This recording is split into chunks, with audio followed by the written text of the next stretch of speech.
Start करेंगे अपन alternating current के बारे में। तो प्योर डीसी यूनिडायरेक्शनल कांस्टेंट होगा, प्योर इसकी बाई डायरेक्शनल होगा, पॉजिटिव पीक नेगेटिव पीक के बराबर होगा। ठीक है, जो इलेक्ट्रिक मेन सप्लाई होते हैं हमारे गाँव में, ऑफिस में, ठीक है, तो उसको अपन अल्टरनेटिंग करंट कहते हैं और इसको एसी करंट कहेंगे गाइस। ठीक है, AC voltage apply to resistance pure R होगा guys, V M V naught sine omega T I R होगा, I equal to I naught sine omega T I M V M बटे R होगा guys. ठीक है, जो instantaneous current होता है one complete cycle में जीरो होगा, एवरेज करंट जीरो होगा। Sine square omega T cos square omega T का एवरेज 1/2 होगा, sine omega T cos omega T एक का एवरेज जीरो होगा। आरएमएस वैल्यू या इफेक्टिव करंट होता है, ठीक है, I R M S sine naught by root 2 होता है। आरएमएस वोल्टेज इफेक्टिव वोल्टेज होगा power V square by are I into V होगा गाइस। ठीक है, phasor V and I for the case of resistors in same direction होगा, this is so for all times. इसका मतलब जो phase angle होगा between voltage और current वो जीरो होगा। Phasor diagram five equal to V phase minus I पे power factor cos phi R by 2 होगा। ठीक है, प्योर एल की बात करें गाइस तो यहाँ पे I is equal to I naught sine omega T minus pi by 2 होगा, एक्सेल ओमेगा एल होगा। जो डायमेंशन होगा वो रेजिस्टेंस बराबर ओम होगा, inductive reactance X L, directive frequency होगा। ठीक है, यहाँ पे करंट लेक करेगा पाई बाई 2 और 1/4 सर्कल होगा। एवरेज पावर सप्लाइड होगा इंडक्टर का ओवर वन कंप्लीट साइकिल वो जीरो होता है गाइस, ये इंपॉर्टेंट है। और प्योर सी की बात करें तो यहाँ पे I is equal to I naught sine omega T plus pi by 2 XC 1 upon omega C I M V by M X by S C होगा। जो डायमेंशन होगा कैपेसिटिव रिएक्टेंस का वो सेम होगा, रेजिस्टेंस एस आई यूनिट ओम होगा। ये inversely proportional होगा frequency के गाइस। ठीक है, और यहाँ पे देखो इन केस ऑफ इंडक्टर जो करंट लैग करेगा वोल्टेज बाई पाई बाई 2 और कैपेसिटर के केस में करंट लीड करता है वोल्टेज बाई पाई बाई 2। ठीक है, ये इंपॉर्टेंट है। एलसीआर सर्किट में V L V R plus V C P के बराबर होगा, I P M upon Z होगा, Z under root R square plus XC minus XL का स्क्वायर होगा गाइस। या 10/5 V C minus V L by V R होगा, XC minus XL by R होगा। XC ज़्यादा होगा तो यहाँ पे प्रीडम्पली कैपेसिटी होगा, करंट लीड करेगा सोर्स वोल्टेज से। यदि नेगेटिव होगा तो प्रीडम्पली इंडक्टिव होगा, करंट सर्किट में लैग करेगा सोर्स वोल्टेज से। रेजोनेंस में क्या होगा कि रिएक्टेंस बराबर होंगे। ठीक है, Z under root R square plus C minus XL square होगा, omega naught resonance frequency 1 upon under root L C होगा।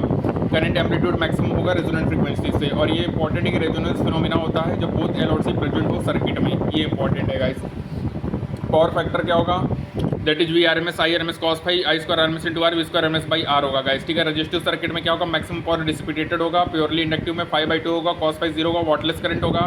ठीक है, और मैक्सिमम पावर डिसिपेटेड होता है रेजोनेंस में, ये इंपॉर्टेंट है गाइस। ठीक है, I wattless I R M S sine phi, I wattful I R M S cos phi, I net under root I wattless square plus I wattful का square होगा guys. ठीक है, ये इंपॉर्टेंट हो गया।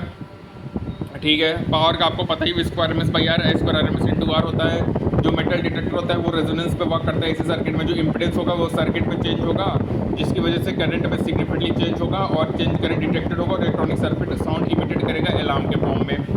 ट्रांसफार्मर होता है बेस्ड ऑन म्यूचुअल इंडक्टेंस होगा। ठीक है, प्राइमरी कॉल, सेकेंडरी कॉल होगा, इनपुट कॉल, आउटपुट कॉल होगा। Ideal transformer power constant N into I V into I constant होगा, वोल्टेज इनवर्सली टू करंट होगा, वोल्टेज बढ़ेगा करंट कम होगा, वोल्टेज कम होगा करंट बढ़ेगा। इनपुट और आउटपुट फ्रीक्वेंसी बराबर होगा। सॉफ्ट आयरन फ्रेम का यूज होता है, perfect coupling, so flux turn in primary is equal to flux turn in secondary होता है।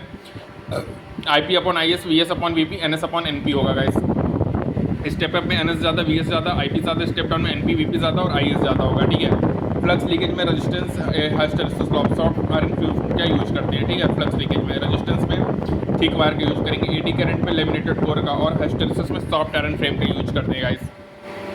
ठीक है, ये इंपॉर्टेंट हो गया। एवरेज पावर सप्लाइड आपको बता दिया, और in one conductor over one complete cycle zero होगा। Average power supplied to capacitor over one complete cycle zero होता है। 5/10 inverse XC minus XL by R होगा, Z under root R square plus XC minus SL square का power V I cos phi होगा। ठीक है, V P upon V S equal to N P upon N S equal to I S upon I P होता है guys.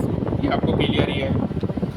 और याद रखना quality factor power factor dimensionless होगा, resonance frequency 1 upon under root L C होगा, XL omega L, XC 1 upon omega C, I R M S I naught by root 2, V R M S V naught by root 2 होगा। ठीक है, ये important जो power rating होता है element का in AC circuit वो रिफर करेगा एवरेज पावर रेटिंग को। जो पावर कंज्यूम्ड होता है एसी सर्किट में वो कभी नेगेटिव नहीं होता, ये इंपॉर्टेंट है।